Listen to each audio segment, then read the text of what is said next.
दोस्तों, central government में ministerial post पर दो नोटिफिकेशन आउट हुआ है। पहला नोटिफिकेशन ग्रुप बी के लिए है, जिसमें सुपरिटेंडेंट की 4 पोस्ट आई है। इसमें फ्रेशर कैटेगरी के कैंडिडेट एलिजिबल होंगे अप्लाई करने के लिए। दूसरा नोटिफिकेशन ग्रुप सी के लिए है, जिसमें जूनियर असिस्टेंट सीनियर असिस्टेंट की पोस्ट आई है, और दोनों ही नोटिफिकेशन एक ही इंस्टीट्यूशन से आउट हुए हैं, जो कि NIT national institute of technology Tiruchirappalli की तरफ से आउट हुआ है, और 2/1/2026 को यह दोनों नोटिफिकेशन आउट हुए। यहाँ पे आप देख सकते हो 2/1/2026। दोनों में टर्म्स एंड कंडीशन सेम ही है, हालांकि qualification salary age criteria different रखा गया है। तो हम एक ही नोटिफिकेशन में टर्म्स एंड कंडीशन के बारे में बात करेंगे, बाकी क्वालिफिकेशन में हम डिटेल्ड में डिस्कस करेंगे। ये जो पोस्ट आई है ये सभी मिनिस्ट्रियल की पोस्ट है, और जूनियर असिस्टेंट सीनियर असिस्टेंट की पोस्ट आउट हुआ है। और गाइस, इसमें जूनियर असिस्टेंट के लिए लेवल 3 की सैलरी मिलेगी, और सीनियर असिस्टेंट के लिए लेवल 4 की सैलरी मिलेगी, और दोनों में यहाँ पे 2 और 2 पोस्ट आई है। चूँकि ये सेंट्रल गवर्नमेंट की वैकेंसीज है, इसमें ऑल इंडिया कैंडिडेट एलिजिबल होगा अप्लाई करने के लिए। दोनों ही नोटिफिकेशन के लिए 2/1/2026 से लेके 30/1/2026 तक फॉर्म अप्लाई कर सकते हो। अप्लाई करने के बाद आप जो अप्लाई करोगे और वहाँ पे प्रिंटेबल फॉर्मेट आ जाएगा, वह प्रिंट लेके आपको, और जो फ़ी आप पे करोगे उस वह सभी प्रूफ आपको यहाँ पे हार्ड कॉपी भी सबमिट करनी है। हार्ड कॉपी की डेट 6/2/2026 है। और दोनों ही नोटिफिकेशन की बात करें, यहाँ पे दोनों ही नोटिफिकेशन में सेम डेट दिया हुआ है, तो यहाँ पे आप देख सकते हो। अब हम बात करेंगे यहाँ पे इसके टर्म्स एंड कंडीशन के बारे में। चूँकि दोनों ही सेंट्रल गवर्नमेंट की नोटिफिकेशन है, और गाइस दोनों ही नॉन टीचिंग पोस्ट पर आए हैं, और दोनों में non teaching post central government 2019 का रूल एप्लीकेबल होता है। इस रूल में यह बोला जाता है, अगर आप ST SC का कंसेशन चाहते हो तो आपको 5 साल की छूट मिलेगी। OBC में एज का कंसेशन चाहते हो तो आपको 3 साल की छूट मिलेगी। यहाँ पे भी एज क्राइटेरिया दिया हुआ है। अब यहाँ पे एक्स सर्विस मैन भी अप्लाई कर सकते हैं, उसको अलग से क्राइटेरिया दिया होगा।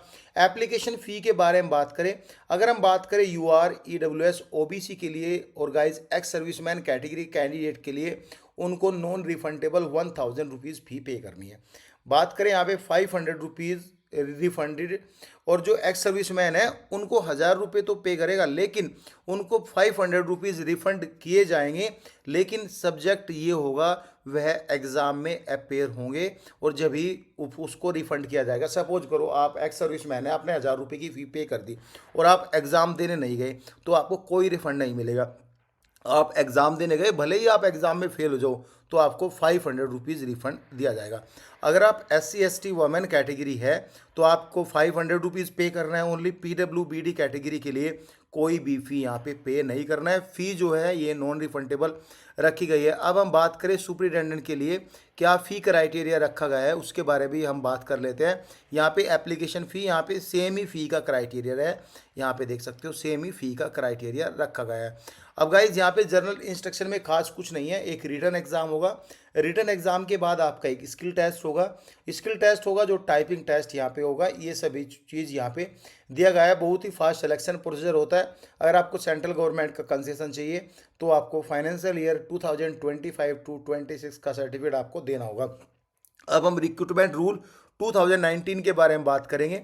और गाइस, जूनियर असिस्टेंट के लिए पहले बात करेंगे, इसके qualification salary and all detail पर डिस्कस करेंगे। पोस्ट का नेम है जूनियर असिस्टेंट, ग्रुप सी की पोस्ट है, ठीक है। अब गाइज यहाँ पे जो स्केल ऑफ पे है, पे बैंड 1 रहेगा, 5200 से लेके 20200 के बीच। मीन्स कि आपका यहाँ पे जो लेवल यहाँ पे जो ऊपर लेवल दिया गया है उसके अकॉर्डिंग आपकी सैलरी होगी। एज लिमिट आपकी 18 से 27 साल के बीच होनी चाहिए। एज लिमिट आपकी उस दिन से काउंट की जाएगी जिस दिन से इसकी last date online application form की रखी गई है। यहाँ पे इसकी एज, यहाँ पे एज लिमिट जो है 30/1/2026 से आप अपनी एज काउंट कर लेना, ठीक है। इसमें 12वीं पास है तो आप अप्लाई कर सकते हो, और किसी भी तरह का कोई एक्सपीरियंस आपको नहीं देना है। इसमें टाइपिंग स्पीड भी मांगी है। Typing speed 35 word per minute कम यहाँ पे आपसे टाइपिंग स्पीड मांगी है इंग्लिश में, तो ये आप देख लेना, तो उसी हिसाब से आपको फॉर्म फिल करना है। 1 ईयर का डायरेक्ट रिक्रूटमेंट, ये प्रोविजनल पीरियड है। जो डायरेक्ट रिक्रूटमेंट कैंडिडेट है उनका 1 ईयर का प्रोविजनल होगा, मीन्स कि डे 1 से आपकी जॉब परमानेंट होगी। पर जो प्रोविजनल रहता है वह सेंट्रल गवर्नमेंट में हर जगह रहता है, तो इससे घबराना नहीं है। ये कोई टेम्परेरी नहीं है, ये परमानेंट पोजीशन पर ही नोटिफिकेशन आउट हुआ है। सीनियर असिस्टेंट ग्रुप सी के बारे में बात करेंगे। पे बैंड ऑलमोस्ट सेम ही रहेगा, सैलरी स्ट्रक्चर यहाँ पे डिफरेंट हो जाएगा। इसमें 33 साल से नीचे आपकी एज है तो आप अप्लाई कर सकते हो। इसमें 12वीं पास के साथ साथ आप यहाँ पे जो है 35 वर्ड पर मिनट की टाइपिंग आपकी होनी चाहिए। आप इसमें एलिजिबल है अप्लाई करने के लिए। दोनों में अप्लाई कर सकते हैं, लेकिन आपको separate fee, separate form and guys separate form की हार्ड कॉपी आपको भेजनी रहेगी। ये रहा रिक्रूटमेंट रूल। अब बात करें सुपरिटेंडेंट के लिए। सुपरिटेंडेंट के लिए जो रिक्रूटमेंट रूल है ऑलमोस्ट यहाँ पे सेम ही है, हालांकि इसमें थोड़ा ग्रेजुएशन मांगा है। सैलरी स्ट्रक्चर यहाँ पे डिफरेंट हो जाएगा, एज क्राइटेरिया भी यहाँ पे डिफरेंट हो जाएगा। यहाँ पे सुपरिटेंडेंट की जो पोस्ट आई है ग्रुप बी की पोस्ट है।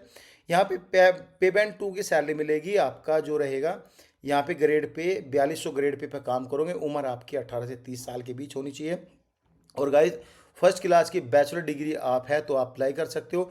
और मास्टर डिग्री आपके पास है, मास्टर डिग्री में 50% नंबर है तो आप अप्लाई कर सकते हो। जो आपकी बैचलर डिग्री है उसमें 60% से ऊपर नंबर होने चाहिए। यहाँ पे फर्स्ट क्लास लिखा है ना, अगर आप मास्टर डिग्री है तो 50% के ऊपर नंबर होने चाहिए तो आप इसमें अप्लाई कर सकते हो। सो गाइज ये रही डिटेल। कुछ भी डाउट हो तो आप कमेंट कर सकते हैं। Thank you so much.